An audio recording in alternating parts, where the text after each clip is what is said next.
Hey, what's up, guys? It's Evan at Waybacks, coming with another weekly showcase of game video. This week, we're going to do something a little different. We're going to take on what I like to think is one of the coolest, I guess you could call it a tube shooter, I think is the term it was used, but we're talking about Tempest, right? So Tempest came out in 1981 by Atari. It was programmed by a guy named Dave Thurier. And this guy, he had just come off of doing Missile Command, which is another great Atari. But he had this recurring nightmare, apparently, of these creatures coming out of a hole to attack him. And that was kind of gave him the idea of Tempest. And Tempest is a little different. It's a space shooter, but instead of like Space Invaders where you're just going side to side shooting up, or Galaga or something like that, which I don't even think Galaga was out at that time.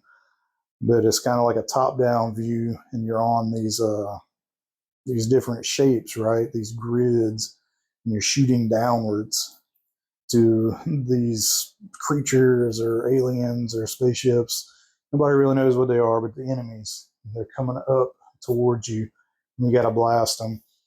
And instead of using a joystick or buttons like most shooters had done at that point, is he put a spinner on it. And it really translates good because you're going around the perimeter of these different shapes. So it's a great feeling game. It's a great playing game. You got your spinner for movement, you've got your fire button, and then you've got a super zap button. Now the super zap used sparingly because you only get one shot per stage, and you can do it a second time sometimes. Depends on, I guess, if you have it stockpiled or whatever, but it doesn't work to the same effect that it does on the first one. And so save your super zap until you were just in dire need. The artwork on this cabinet is phenomenal. It's great. It's like this really creepy, Lovecraftian style, Cthulhu-looking aliens with the tentacles and the horns and all this. It's really, really cool artwork. But the cabinet was pretty different from what Atari was doing. It's very angular, very good-looking cabinet, right? When you see a Tempest cabinet, you know it's a Tempest. It doesn't matter what game it was in at the time. You knew it started its life as Tempest. And we were fortunate enough to have one here at Waybacks. I enjoy playing it from time to time. It's definitely unique, and I hope that you come out and check it out too. So let's go out to the floor. We'll take a play and see what we can do on Tempest. All right, guys. There she is. You can tell it's definitely different from Atari standard cabinets like the Centipede and the Dig Dug. Different angles, very nice looking. That artwork is just crazy, freaky. Whoever did it did an excellent job, in my opinion. Atari's artwork was kind of second to none. But yeah, there's Tempest. This was Atari's first color vector game, and they just really knocked it out of the park, right? So you got your spinner, your super zapper, and your fire button. It's a little hard to see, but it's there. Player one, player two. Well, let's give it a shot. All right, guys. So I'm not the best at Tempest, but I do love playing it. Let's see how far we can get. I always start on novice, just because I'm not that great. You know who was pretty good though was if you've heard of the band Motorhead, the singer Lemmy Kilmister. He used to go to different arcades before their shows just to play Tempest.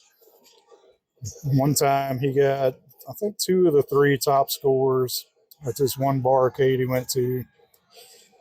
He was playing a show that night. I think it was in Portland.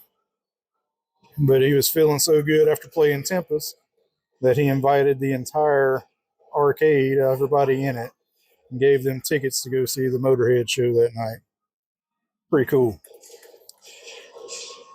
Imagine playing Tempest next to Lemmy.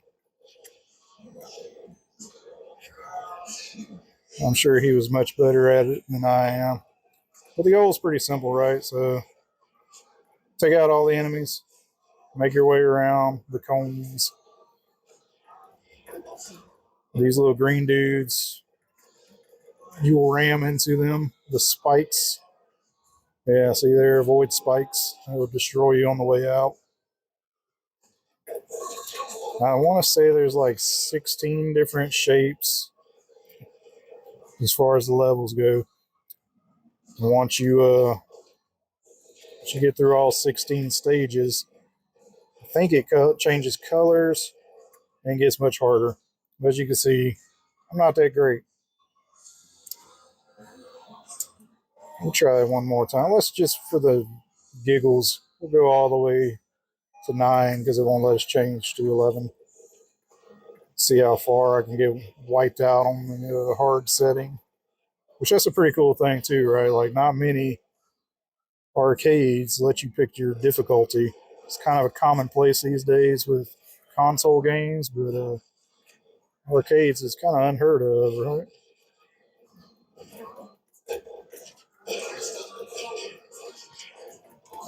They're gonna get me. Probably not even gonna be able to clear this wave. There's a trick too. If you die with a certain score, then you can get 40 free lives. There's an accident created by the programmer. He was actually trying to center the Atari logo on the screen, and it inadvertently messed with some of his other code to where if you died with an exact score of whatever, I don't remember the name, but you would automatically get 40 lives or 40 credits.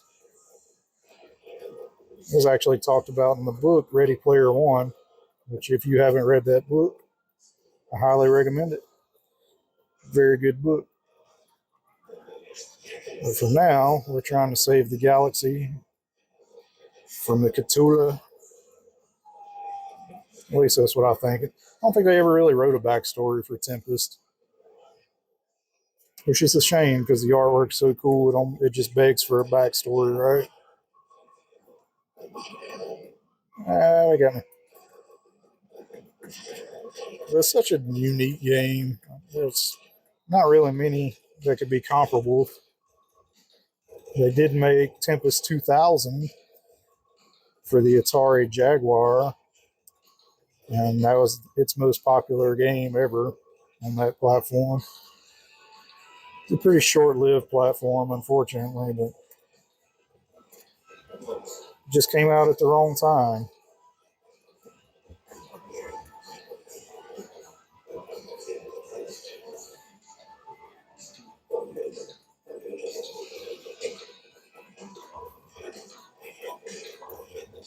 But if you come to Waybacks, I recommend giving Tempest a try. That's 3 games. Pretty horrible at it. Still a lot of fun. The sounds, the looks, pretty good stuff. So vastly different from Space Invaders.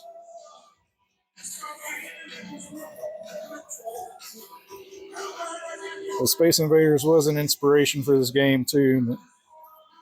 Come give it a shot on our classics here at Wayback's Arcade. Louisiana's largest free play arcade.